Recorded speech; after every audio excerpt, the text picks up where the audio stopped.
Allez, pour la suite de l'histoire, nous partons vers d'autres horizons, bien entendu. Direction maintenant l'Équateur, et plus précisément l'Amazonie, où les contes et légendes font partie du quotidien. Bonjour Élise, et bienvenue dans C'est un monde. Les récits ancestraux sont ancrés dans la culture. J'imagine qu'ils sont très importants là-bas.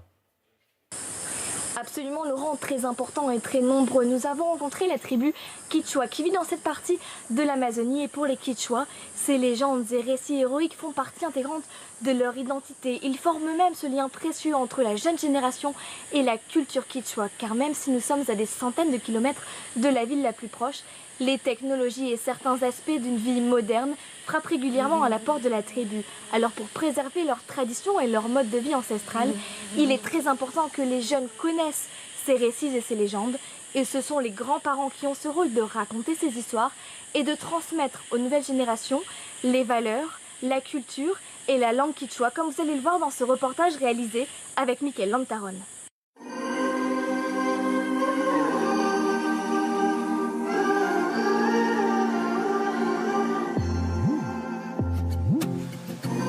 Chaque jour, Delphine Alvarado emprunte les eaux troubles de la rivière Napo.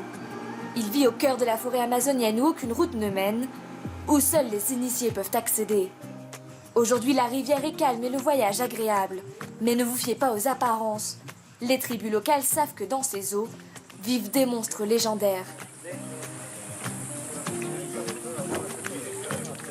Delphine Alvarado fait lui partie de la très ancienne tribu des Quichua. Il vit ici avec toute sa famille. Nous allons rendre visite au grand-père de la tribu, Pedro, qui a réuni aujourd'hui toute sa famille pour un moment solennel avec les Wawa, les enfants du village. Nous allons assister à une tradition qui se transmet de génération en génération. Dans le village de Pedro, pas d'électricité ni d'eau courante, mais un mode de vie plus modeste, traditionnel.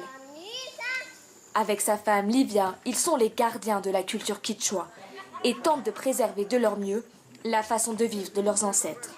Ce matin, ils rassemblent tous les enfants pour la traditionnelle heure du conte. Venez ici les enfants. Comme leurs grands-parents avant eux, ils vont transmettre aux plus jeunes les légendes de leur enfance. Pendant que les femmes préparent la chicha, la boisson traditionnelle, le grand-père commence son récit. Ce matin, je vais vous raconter la légende de Yakumama. Un jour, un pêcheur découvre une partie encore inconnue de la rivière. Il se frotte les mains de son aubaine. Il sera le seul à pêcher tous ses poissons. Mais ces eaux, en apparence si calmes, hébergent un serpent géant. Un anaconda, vil et affamé. Le serpent repère le pêcheur et le poursuit. Le pauvre homme rame aussi vite qu'il le peut, mais son canoë se coince dans des racines. Il se pense alors perdu et décide de prier Dieu. C'est à ce moment-là que 4 tapirs apparaissent. Ils se mettent à se battre entre eux, ça distrait l'anaconda, le pêcheur en profite pour s'échapper, sans poisson, mais en vie. Le grand-père a choisi cette légende de l'anaconda car la vie dans la forêt amazonienne est dangereuse. Le serpent géant de ce récit est un mythe. Mais la forêt est pleine d'animaux sauvages et ces légendes sont des conseils déguisés. Sur la rivière et dans la forêt, il faut être brave, mais aussi et surtout attentif et judicieux. Outre la morale, les enfants savent pourquoi leurs grands-parents tiennent à ces histoires. C'est pour nous apprendre le quichua. Et toi, plus tard, tu voudras enseigner le quichua à tes enfants et petits-enfants? Oui. Je continue de raconter nos légendes à mes petits-enfants en quichua pour qu'ils ne perdent pas notre langue traditionnelle. En tant que grands-parents, on peut avoir encore cette influence sur eux, car ils ne veulent plus parler quichua avec leurs parents. Aussi longtemps que nous serons sur Terre, nous maintiendrons la culture et la langue de nos ancêtres.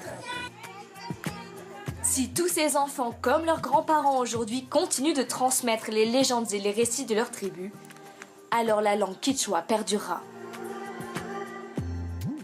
Merci beaucoup Élise, merci pour ces images.